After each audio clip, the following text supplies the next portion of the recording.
Okay, well, let's go ahead and get started. We'll kick off and we'll let folks who are joining a little bit later come on in and join as we get started.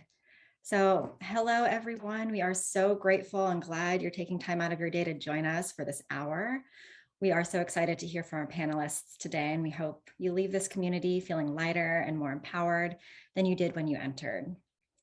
I see many familiar faces, some new ones, friends and family, and I think including my 2-year-old son, Ian. Hi, Ian. Hi, Moochie. Mommy loves you. And for those of you who don't know me, I'm Anna Madill, founder and CEO of Avenue.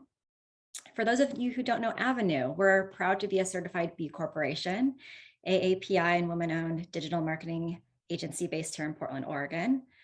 And we believe in the value of learning from our community and surrounding ourselves with purpose-driven clients, partners, and friends of Avenue, which brings us to today, our second panel of the year. And our topic today is influencing through content creation.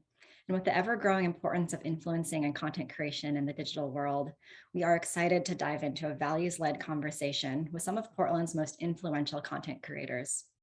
I'm so grateful to each panelist joining us today. Thank you. Each of you comes to us with a wealth of experience, and I'm sure an ever-growing to-do list. So we're so appreciative of your time and presence. When our team was thinking about who contributes to the digital landscape in Portland and who has successfully built a personal brand in a way that we admire, your names all came to the forefront. Joining us today, we have Shivali Kadam, Chloe Mason, Candace Molatore, and to all of our attendees, you'll find links to each of their profiles in the chat here in a moment. You'll also notice that we have subtitles running and larger name tags, or at least I think the subtitles will be running here shortly. We're working on our accessibility, as you can tell. And as a community-centered event, our priority is ensuring inclusivity and access for everyone.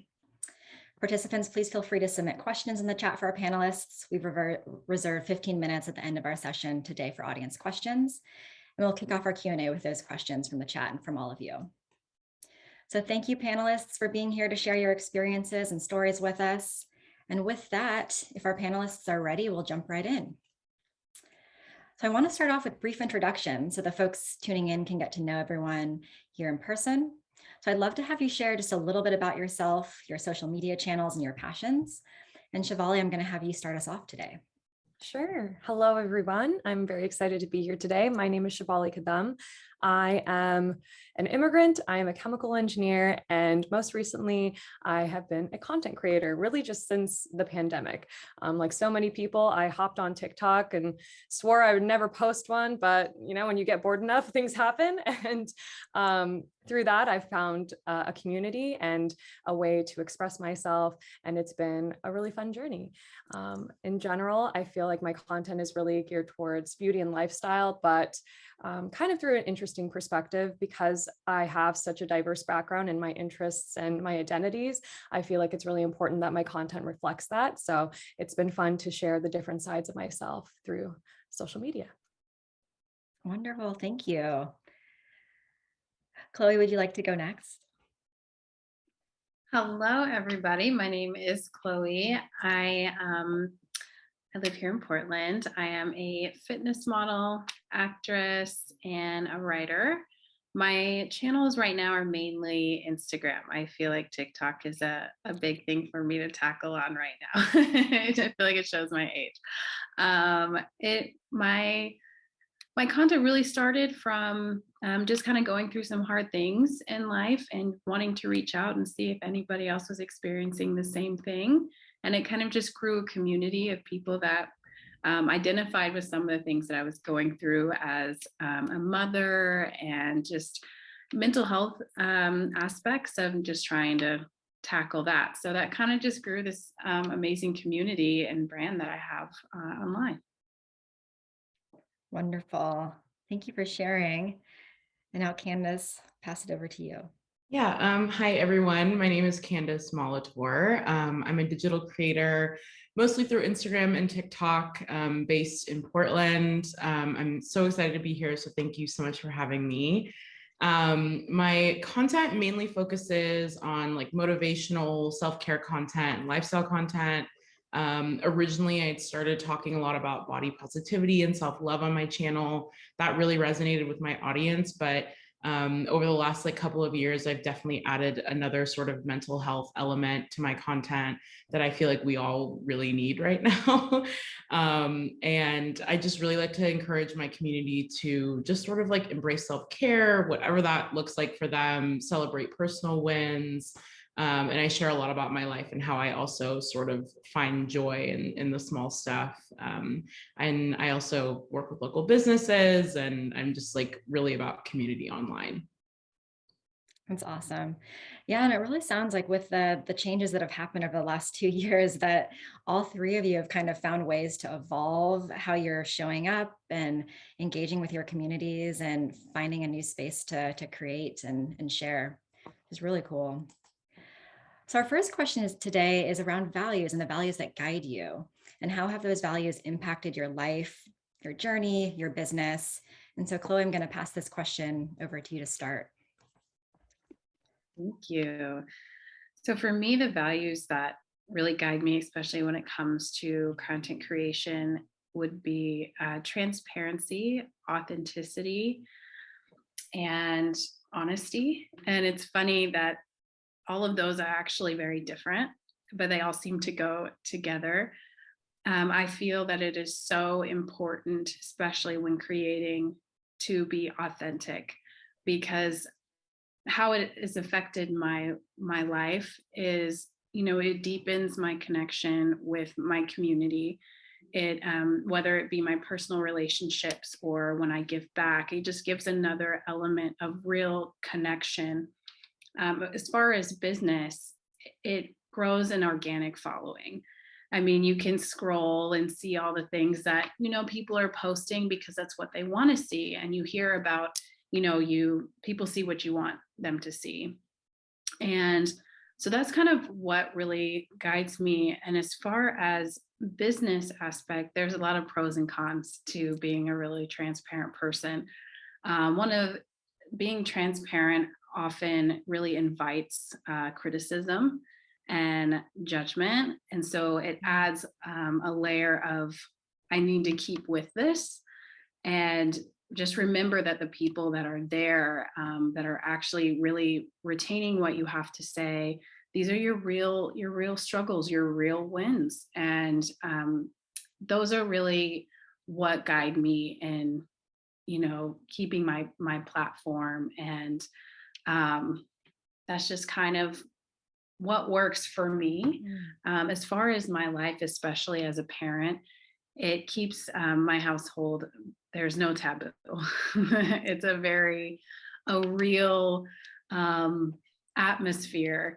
And, so, which is amazing, as well as online and being a parent, it opens up such a safe space to ask questions. There's no right or wrong question. Nothing's a silly question.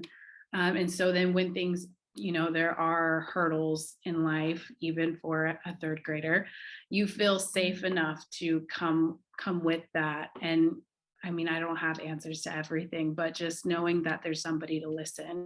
And even online, when I post certain things, I'm always, hey, my DMs are open or something like that. And there's actual people that are reaching out saying, thank you for posting. I know that that's hard and scary to talk about, but I struggle with this as well.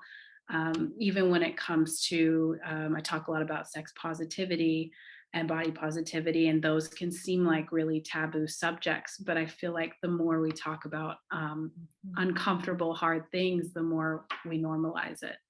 So that's kind of a little bit about my values. That's great. Thank you so much for sharing. Candace, would you like to go next? Yeah, absolutely. I really resonated with everything that Chloe had said. And I feel like, I guess just to piggyback off of that, I feel like, after the last few years that we've had, people are not really looking for a superficial connection online, right? I think we all enjoy seeing pretty pictures and aesthetically pleasing things, but I also think we're all searching for a deeper meaning in all of that too. And I think at this point, if you're a creator online and you're not really embodying or showcasing your values, then you're sort of missing like a really crucial component to your content online and your messaging.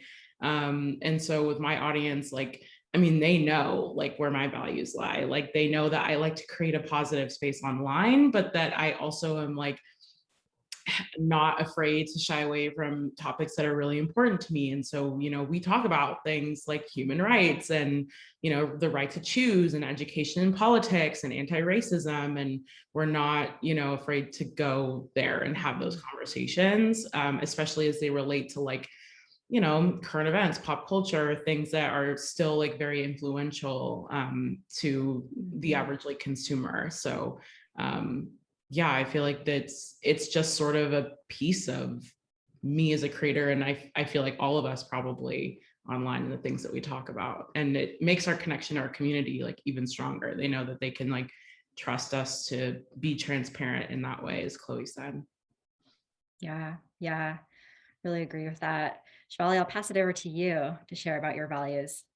Absolutely. I definitely agree with a lot of the values that Chloe and Candace talked about. And I think one that I've been really focusing on is vulnerability and really focusing on the journey versus the destination with the content I create.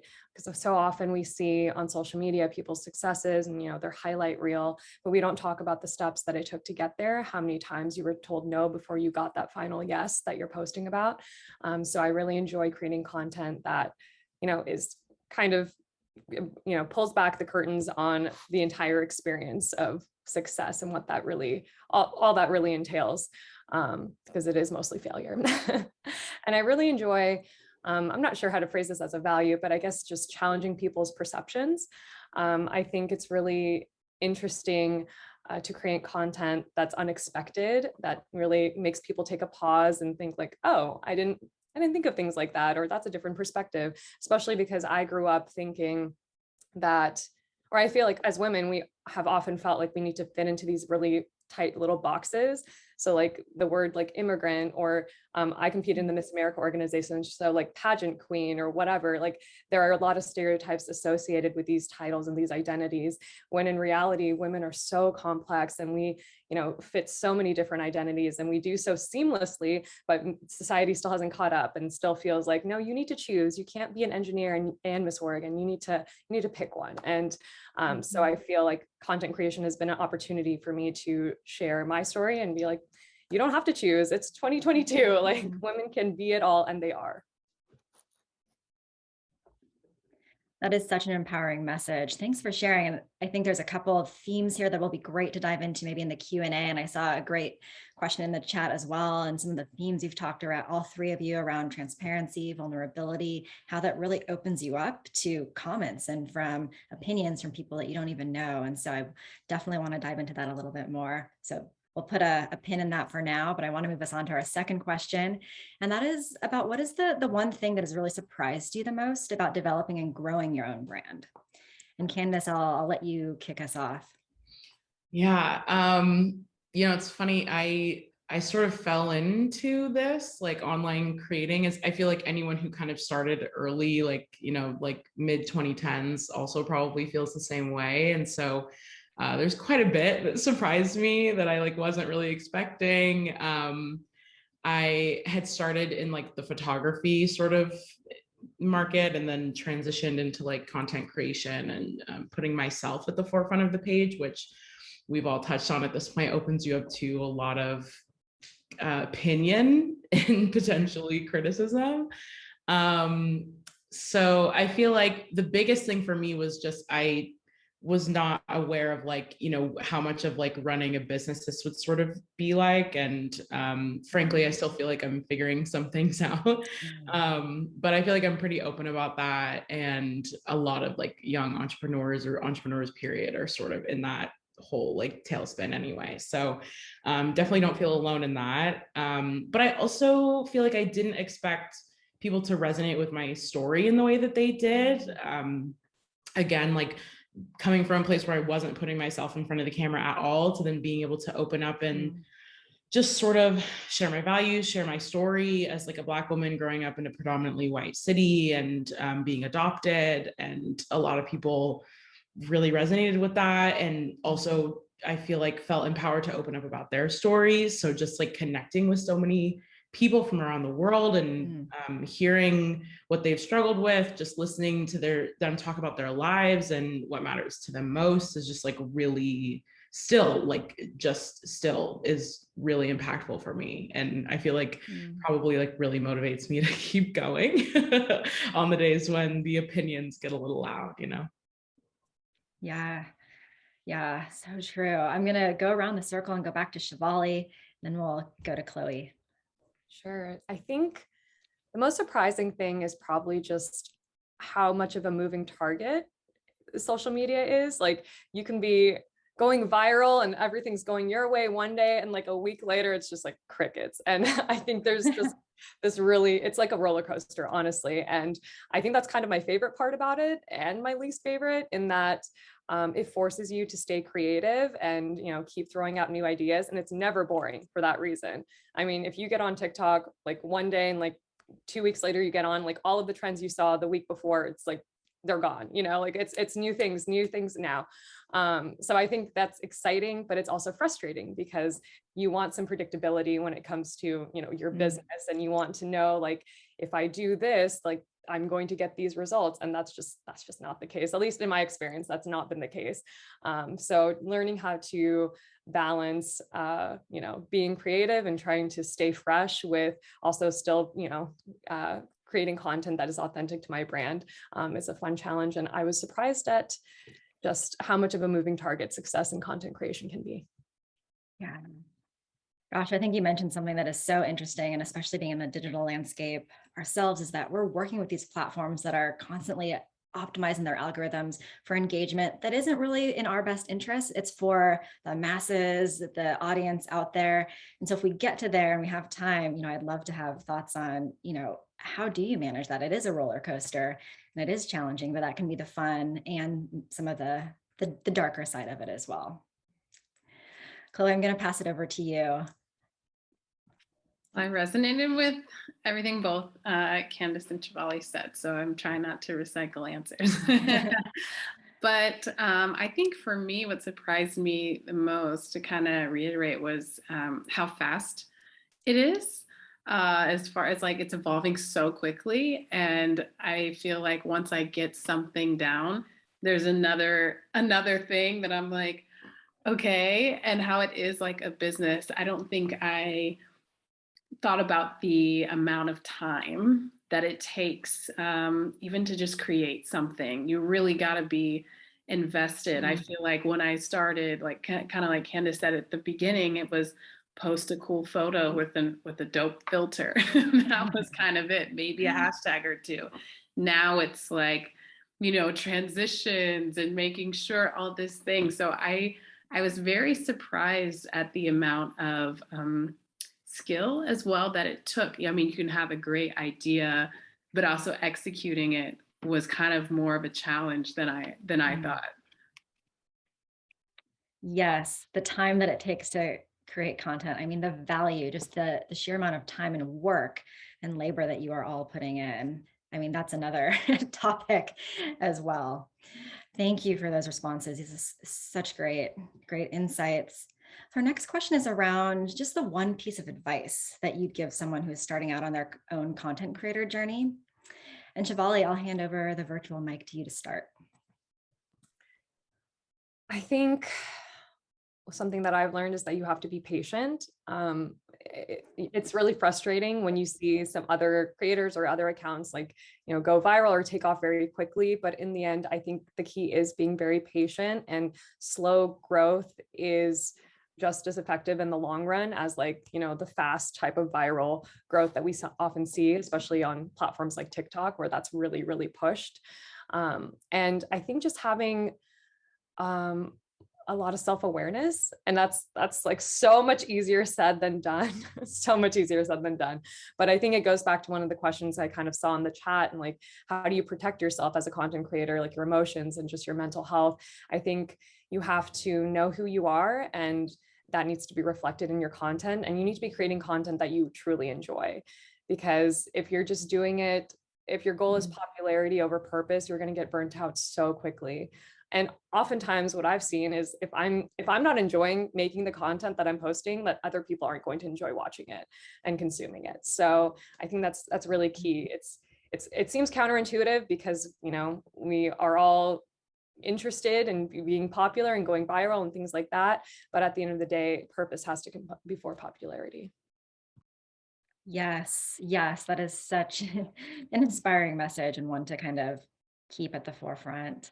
Thank you for sharing. Chloe, I'll pass it over to you. I think the most important thing I would share is if you're doing it to get famous, don't do it. don't do it. The amount of work that it takes, like Shivali said, you're gonna get burnout like immediately, and it's something that takes time. You know, even if you take you have one piece that goes completely viral, you will have an audience that's looking at you to top that or create more like that.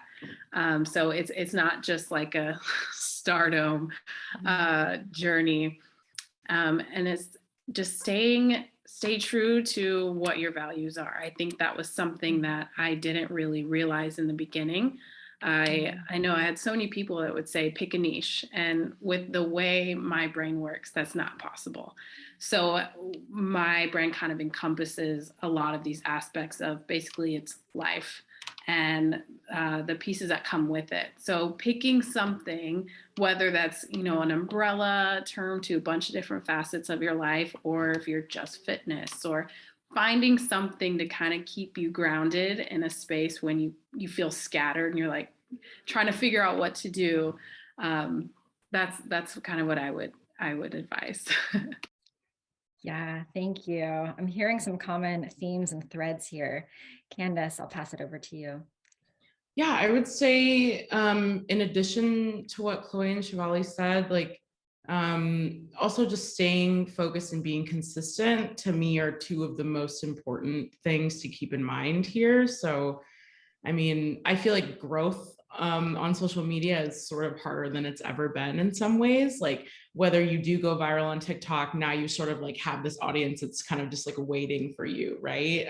Or on Instagram, whatever. And so staying focused, if you have something that you are really passionate about, or you see an area that's sort of being underserved in some way, and you feel like you have the knowledge or the viewpoint that you can bring something really cool and interesting to the table, really lean into that. I feel like people are always looking for something interesting, but even if a topic has been talked about a million times, like it hasn't been talked about by you as a creator. And so knowing that you always have a unique point of view in whatever it is that you decide to sort of focus on in your content, and also giving yourself grace, like, you know, your audience will come. I feel like sometimes if it can feel discouraging if you like feel really passionate about something and maybe it's not moving in the direction that you had hoped.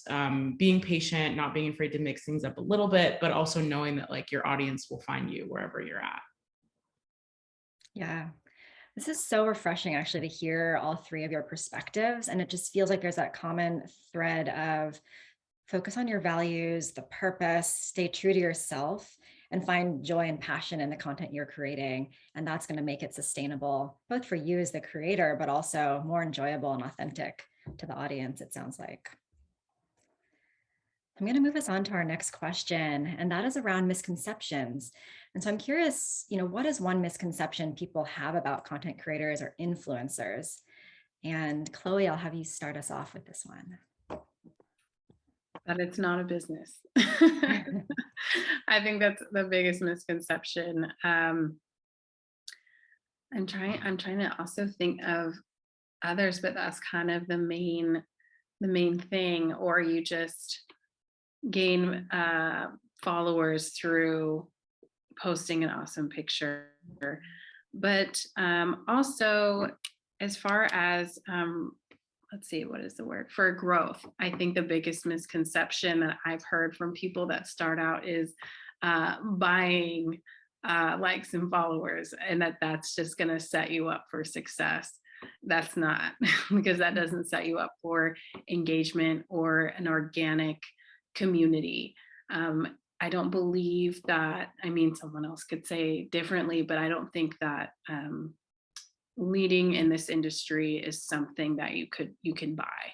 You can't pay for someone to be invested in your truth, or check in when you post something new.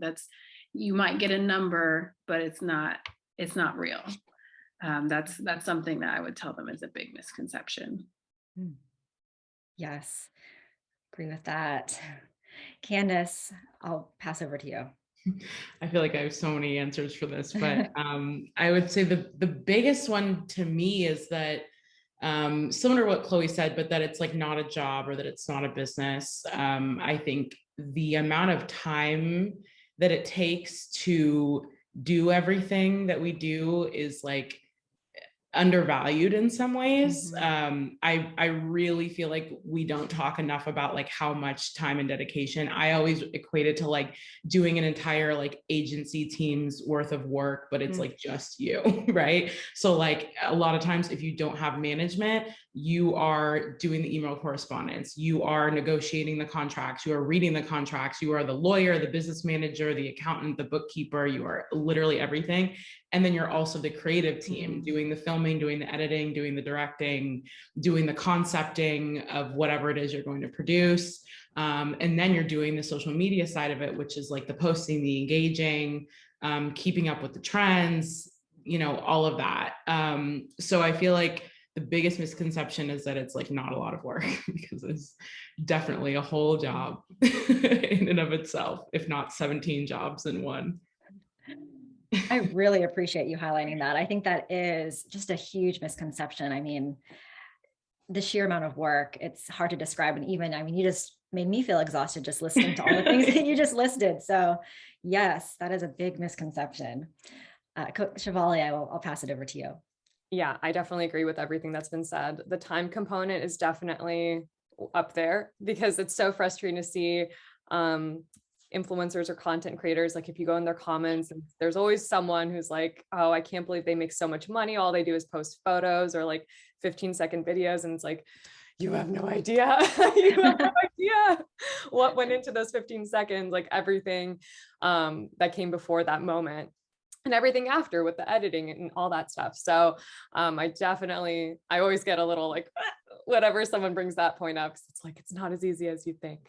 And I guess just to offer a different perspective as well, I think that like influencers and content creators aren't also like human in just the way that sometimes people treat us in the comments and the things that are said. It's really, it feels like once you reach a certain level of popularity or notoriety, that people's like empathy for you just shuts off. Like, oh, well, they asked for this, like, I'm allowed to be mean to them because they chose this platform and to put themselves out there or something. And it's like, no, actually, we are still very much human. Like we read comments and they affect us much like they would anyone else. I think we do get a little bit, develop a thicker skin, and maybe over time are better at not letting those comments affect us as much as they would the average person, but it's still not fun to experience. And I hope that is something we can work towards as a community and as an industry, is really just putting empathy first. Yeah, I really love that. And I wish more people realize that. And it does seem like a crazy phenomenon where you reach a certain level of, like you said, notoriety or follower count, and then it almost makes you less human in a way. And that does not seem right. So thank you for raising that. So on that train of thought, curious in terms of social media growth, what has had the biggest impact on your own social media growth? And Candace, I'll pass this over to you to start. So when we talk about growth, do you mean numerically or like? I think it could be both. And maybe the first was thinking of, the followers that you have, but engagement, and maybe in other ways when you think about whether it's fulfillment personally, or also it could be on the monetary side of things. So whichever way you want to take it is great.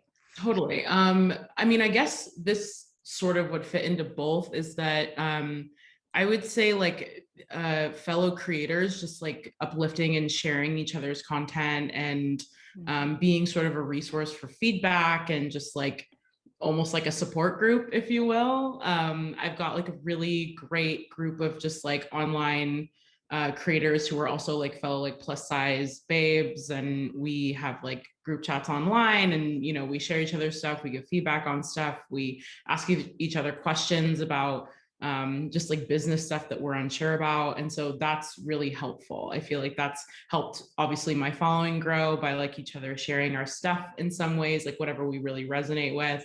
But also as a creator, it's just really helped me feel like I've got like sort of a community to lean on. And then, I've also got a really great group of friends like offline, but who are also creators who are just like really great and supportive. And we've got our own group chat going and all of that stuff. So yeah, I feel like creators lifting each other up really just helps us on our like day-to-day mentally and numerically, I guess. Yeah, that's great. It is all about the community too. And so I love that. Shivali, I'm going to pass over to you. I think for me, letting go of perfectionism, it's funny because at the very start of my content creation journey, I didn't have any following and I didn't really have the intention of finding a following. I was just posting because I was very bored and it was like, whatever. And I, found an audience and grew a lot. And then there was a period of time where I started getting really self-conscious. Like I let the numbers kind of get to me and I was like, oh my gosh, okay, well now people are watching. I need to like, my content has to be a certain type of way and like blah, blah, blah. And then I felt like that was my least successful period of time because I was overthinking and trying so hard to be perfect or trying to give people what I thought they wanted. And actually, it reminds me of a story in the book, Atomic Habits. I don't know if anyone's read that, but I highly recommend it. And there's a story in that book that talks about a photography professor who did a little experiment with one of his classes where he had half the class graded based on, they were submitting one photo at the end of the term, and that was their entire grade for the class. So they just had to submit one like perfect, their best photo, their best work. And the other half of the class had to submit 100 photos of any quality, really. And as long as they submitted 100 photos, they got an A in the class. And what he found, which was really interesting, is that the group that submitted the 100 photos had better photos at the end of the term than the ones who were actually actively seeking perfection. And I think that's very applicable to content creation. Like we have this idea of like, I need to create the perfect whatever, but in reality, every time you post, you're learning something. So if you don't give yourself that room to do that and to make some mistakes and learn from them, then you actually aren't reaching your potential in the ways that you could. So that's definitely been an interesting realization. And I think making mistakes is part of the journey and part of the growth that you're going to experience. Yeah. Wow. That is such a light bulb moment, just a really poignant example of that to illustrate it. Wow. So Chloe, I'll pass it over to you for this question. For me, it was, I believe Shivali said it as well, is not paying attention to the numbers. For me, that was a big thing because if I wasn't seeing as much engagement or, some unfollows, which will happen for sure, I just felt like it was something wrong with me. And just it'll come in due time, and it's actually it is a process. It's not, like I was saying before, it's not like this was an amazing post, now you have this massive following. If that happens, you might not retain them. But also, as Candace was saying, it's a community thing. As far as when you create, you can, like, when you seek perfectionism, I will stare at something for so long, and I'm just like, it's almost like I think I have, two heads at some point after staring at it for so long. But I'll have some friends that I'll send, something I created out to, and I'm like, am I crazy, or does this look, and to really bounce ideas off of. You only have, your perspective if you're not taking in, a different way of viewing things or a different way of executing something. Then, it's hard to grow if you're not open to being teachable. So staying open to learning, as we were talking about, algorithms are constantly changing. So you have to be able to be teachable and also listen. Because I mean, if you're not open to that, it's just like you're not going to be able to grow in something that moves that quickly. Yeah. These are really great insights. Thank you all for sharing. And so the final question, and then we're definitely going to have time to dive into some of the really great audience questions that came in, is I want to know how we can collaborate and support the work that you're doing. I think it's, it really is about community and having the three of you kind of come together as collaborators and supporting the work. How can all of us support the work you're doing? And let's see, I think, Chloe, I'll start with you on this one. Man, that's honestly kind of a tough one to answer. On a practical level, as you've kind of probably seen, but likes are not really the big thing anymore. It's sharing and commenting, which is really great if you think about it to the root of it, because it's something that actually resonated with you. So you want to, someone else to see it or go back to it. So if you like some, something that we put out, make even your friends, making sure you're sharing it and how did it apply to you, and just getting real with the creators that you're following, especially us. Always, you can follow, but mainly for me, I want to hear from everybody. What do you think? Whether it's a funny that I put out, I'm very, very sarcastic. So I feel like I'm either talking about, something really serious and what's happening in the world, or I'm talking about my salad had too much ranch dressing or something like that. But I'm sure someone else can relate with their salad was ruined by too much dressing. So that's something that can, kind of help with following me and supporting. Awesome. Thank you. Let's see, Candace, do you want to share? Yeah, I'm in total agreement. I think, sharing and supporting your favorite creator by giving them a comment, but also I love getting DMs from people. I love being able to just have a one-on-one chat in DMs. And sometimes I think people might be nervous to send their creator friends a message or to put themselves out there too. So just know that the creator always appreciates it, and we love hearing, and it's not overwhelming, at least for me. So yeah, That's good to know. I think Shivali, you mentioned earlier, the audience might assume that you have just so many that you're never going to see a single message because of how much, following of an audience that you have. So that's really great to know. And I think the personal connection is really nice and makes someone feel really special. So Shivali, I'll pass it over to you.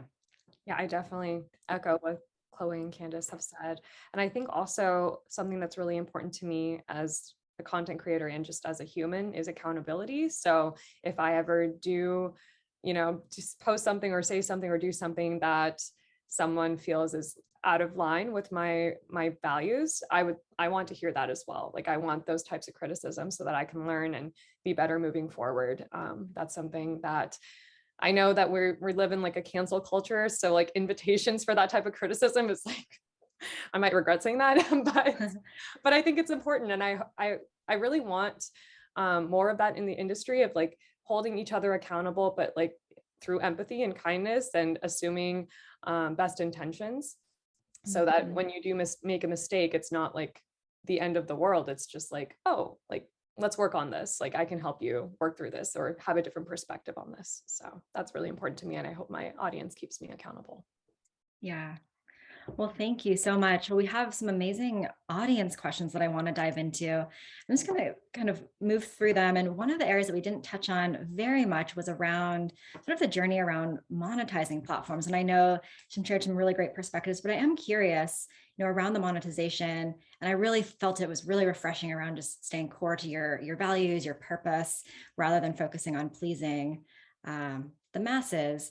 But how have you approached the monetization side of things? Obviously, the time that you spent is, I think, probably undervalued, and you're spending an incredible amount of time. How do you monetize your platforms? And I'll just leave it open, so if anyone wants to jump in to answer that. I'll go. I think I don't want to speak for all creators, but the majority of the monetization comes through brand deals and partnerships. And so if a brand, really resonates with your message, and if you're a creator and you're doing your job correctly, you also feel like they would represent your values accurately, and you do a partnership. I feel like I'm pretty transparent with my audience in that there's like no expectation for them to buy every single thing there. And similar to what we had touched on before, like the best way to support is just by engaging with that content. And that you as an audience member or part of the creators community, just like enjoy seeing the creator create that content around something cool. Maybe you learn something from that partnership. And it just adds value in some way, hopefully, if the creator is doing a good job of it. So that's the majority. I'm not personally part of the like TikTok fund. I do monetize some reels and do a little bit of affiliate linking, but I would say the vast majority is through partnerships. Yeah, the vast majority for me is also through partnerships and brand deals. I think that especially when you're starting out, reaching out to content creators who are a little bit more established, but in the spaces that you are hoping to occupy, is a great way to kind of figure out like rates and things like that. When I first started, I would just get emails from brands like, we want a TikTok, here's the rate. And I was like, yeah, okay. Because I didn't know it better. Like I didn't know how much, like what my value was and the value of the audience I had created. And I think the best way to do that is to ask other people. And for the most part, I found that content creators are pretty transparent because like we're all in the same boat. We all want to be getting our fair share. So it only benefits brands for us to be secretive or silent about what we're making on our posts. So for the most part, I feel like asking those questions is a great way to start. That's a great one. And I think it goes back to maybe, Chloe, your value around transparency as well. That's so true. Absolutely. When it comes to monetization, understanding your worth was a big one for me, and not really understanding how to navigate that. I mean, money in general is uncomfortable for me to talk about. So when it came to saying this is what I would need to do this, it was hard for me. So I did reach out to a couple friends that are more established, and they were like, this is the bottom line, this is the bare minimum that you're going to accept. And I just was like, I can't say that, I can't tell them that. And so I would settle for so much less, and then I would find that the workload to create what they wanted, and then go back and read through the revisions of, can you also add? And I'm like, this is like a lot. I was like, I should have, asked for more. And then I remember my most recent partnership. I thought about it. It was pretty, kind of risky to put it out. I've spoken on that issue before, and it was met with a lot of negativity. And just like I was saying, talking about something can also open up a lot of room for people to give negative feedback or criticism. But I decided, you know what, I'm going to do this, and it's going to be so much more than I would normally charge, because of not only the amount of work to put into it, but mentally and emotionally, I know it's going to be a lot for me to put out. And I stuck to it. And I'm pretty sure I sent the email through my phone because I was like so nervous. And that was what was, they matched it with a yes. And so I say that too, if you believe, how much it's going to take you to create something, if something's in your skill set or not, otherwise it's going to take you longer to figure something out.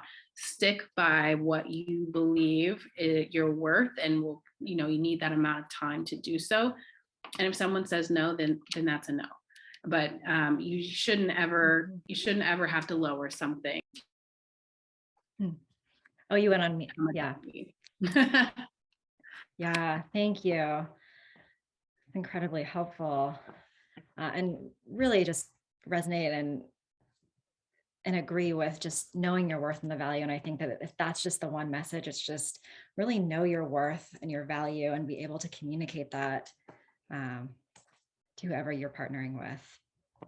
So I wanted to take us back to sort of the theme that we were talking about at the very beginning, and that was around mental health. And you all talked a little bit about, as you are building your platforms, it does open up the opportunity for people to share and comment, and it's not always good and positive. And Shivali, you really spoke to, that impacts me or you just as it would anyone else. And so how do you safeguard your mental well-being or take time to recharge?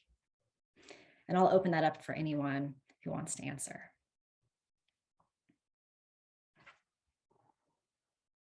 I personally am excited to hear how Candace and Shivali do it, because that is something I currently have issues with as far as taking time, because as we spoke about, things are moving so quickly and I want to be really responsive, but you have to find time to unplug. And that's something that I would like to learn from you all, because it's something I struggle with. Okay, I'll go. Oh, sorry, Shivali, you go. Oh yeah, you go. We're like, no, you go. Okay, this year especially have been like really on like a mental health like journey for myself. So this is something that I'm like super passionate about right now, but always. So from a creator standpoint, I think understanding that like you have to be able to recharge yourself in order to show up fully 100% for others. So you need to sort of fill your own cup up first. And whatever that looks like for you, I started prioritizing like regular workouts for myself, just because I feel like I'm a nicer person when I like have that like hour, like 3 times a week or 4 times a week to myself. And I usually do that early in the day. So I like sort of feel accomplished. It's like a mental thing for me that's just helped me feel a lot better. I also lean into meditation occasionally. But I'm also giving myself like a good amount of time off of my phone. So do not disturb goes on automatically at like 8 p.m., doesn't come back on until like 9 a.m. And I schedule that time out. So even if I'm like on my phone, I'm not being like flooded with any notifications that feel distracting, especially right before bed. So I can prioritize sleep and rest. And when it comes to negative comments online, I actually shared this a few days ago. About a year ago, I turned off the ability to comment on my posts if you don't follow me or if I don't follow you. This was huge for me. I feel like I was really nervous to do this, but it's like significantly bettered my mental health online when it comes to like, just like, trolls and people who sort of like infiltrate your online presence who don't know you or your content at all. And so I'm like, well, if I'm posting a reel that gets pushed out to a lot of people all at once, I don't really want to accept like rude criticism from people who do not know me or my content or my page at all. And so for me, that is a boundary in that, you need to be able to invest in me and my content before you're allowed to just start saying whatever you want on my platform. So just a couple of tidbits. Sorry, that was like kind of a tangent, but that's so good. Really something I'm focusing on. I have been struggling with this lately. I have days where I'm like, I just want to delete it all, because it's just, you get in those moods where it just feels like it's a huge negative, and then it's like, okay, now let's reel it back in. It's not all bad.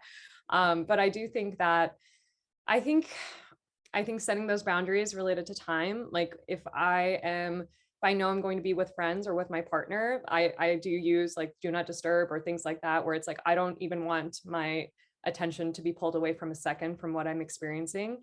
And I think also being kind of transparent with your audience that that's maybe what you're going through. I think we're all very fortunate in that we've cultivated audiences that value mental health.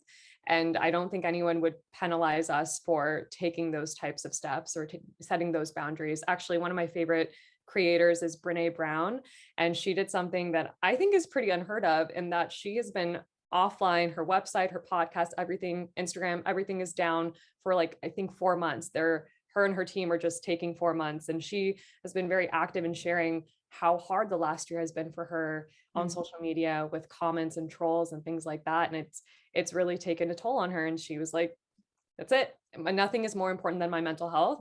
And I'm going to walk that walk. And, I thought that was an incredible step for someone who is so prominent to take that step. It allows the rest of us to kind of follow suit and actually put that as a value and as a priority.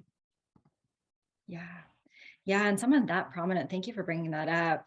I didn't know that, but I think that, most people in the audience probably familiar with Brene Brown, and that someone, of her prominence is experiencing this as any normal human being would, like you mentioned, Shivali, earlier, that these things really do impact people, and mental health and wellness needs to be a priority. So especially in the now times. And it goes back to, you're not creating your best content if you're, afraid of the negativity that might bring on, or like if you're just not in a good mental space, it's not going to be your best content anyway. So it's, in the long run, it's always going to be better to take a step back, or take a moment, or take a day or two to just settle into yourself again.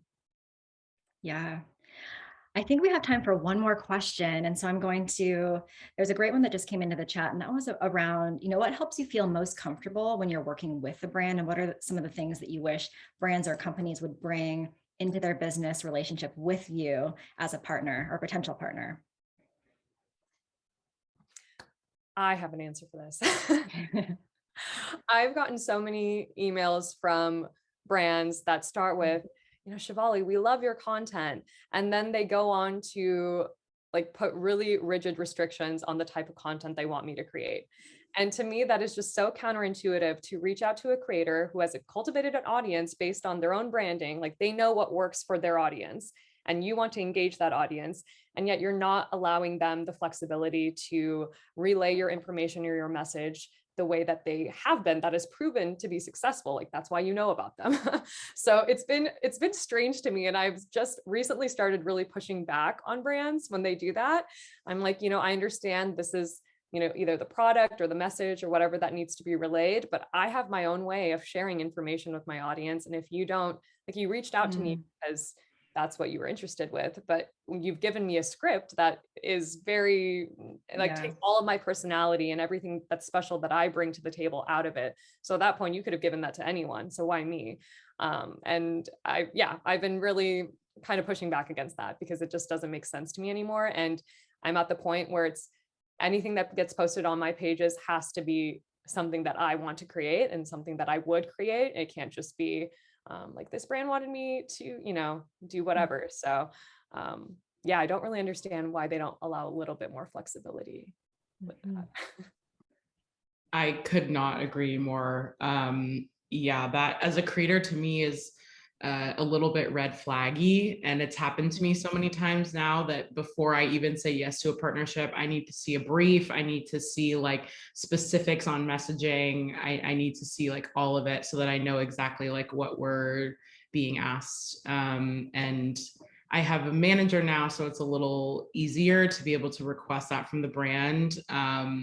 But I've definitely had the experience where I've been like, oh yeah, like I resonate with this brand and some of the products, and then all of a sudden things start to switch in the middle of a campaign, and you're like, this is not really what we had talked about, and now I feel a little bit trapped, and I feel like it was a little bit of a bait and switch, and I just like cannot allow that to happen anymore. So I need to see it all, lay it all out for me. This is so good. I can't agree anymore. It is the most frustrating thing when a company reaches out and they don't send a brief. And then they'll come back and say, can you make it this way? I've learned to say no. There were no parameters. You did not say, there was no vision. So I like this product. If I like it, then I'll say yes. But if I liked it, I created something. And your following is going to know if it doesn't have your spin on it. It looks like just an ad. You're going to get zero engagement. The purpose for the company is completely out the window. It's not on brand at all. But not the rigid restrictions. It's just so uncomfortable. And one of my friends, or maybe it was my therapist, just said, asking questions pokes holes, and then you'll see if it sinks or stays. And so I ask a ton of questions of, whether there's flexibility on the deadline, because if it's realistic for me or not. And can I say XYZ, because otherwise I'm not going to do it. Just being extremely clear and open with, this is what I need to do to create the content. I know you want this, but as long as it's more of a collaborative effort, then we can move forward. If it's not collaborative and they just have a script for you and exactly what, it's just not going to work out. Yeah. Wow. Thank you so much, Shivali, Chloe, Candace. Thank you for your time today. I know I learned so much through the lens of your experiences and insights, and I loved hearing how your values have guided you throughout your journeys. The intentionality behind your partnerships and content creation is so inspiring. And to our attendees, we hope you felt as uplifted as we are, and we thank you for sharing an hour of your day with us.